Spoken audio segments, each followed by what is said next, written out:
এভাবে বলি না অনেক সময়, থাকার মানে কি, যাওয়ার মানে কি, করার মানে কি, দেখার মানে কি, অপেক্ষা করার মানে কি, এভাবে আমরা বলি। কিন্তু দেখো, এই যে মানে কি এটাকে ইংরেজিতে বলে what's the point of, what's the point of, what's the point of. এটার বাংলা হচ্ছে মানে কি।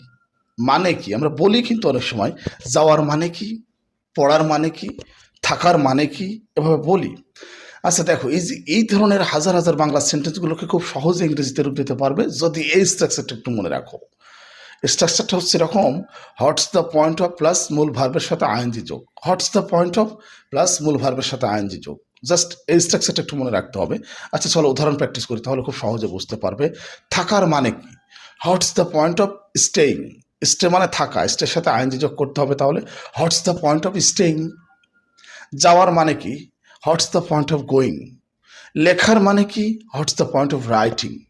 চিন্তা করার মানে কি, চিন্তা করার মানে কি, what's the point of thinking, what's the point of thinking. ঘুমানোর মানে কি, what's the point of sleeping. আমার মনে হয় বুঝতে পেরেছো।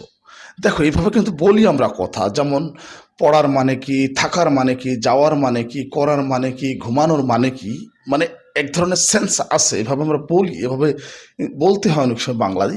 আর যখন আমরা বাংলায় বলবো তখন তো ইংরেজিতে বলা উচিত, ইংরেজিতে আমাদের মানে বলা শেখা উচিত। আমার মনে হয় বুঝতে পেরেছো। ঠিক এভাবে প্র্যাকটিস করতে হয় ইংরেজিটা, তাহলে একটা সময় ইংরেজিটা অনেক ইজি হয়ে যাবে। কাজেই নিয়মিত ভিডিওগুলো দেখতে থাকো এবং শিখতে থাকো, ইনশাল্লাহ আমি বিশ্বাস করি ইংরেজিটা তোমাদের জন্য একদম ইজি হয়ে যাবে।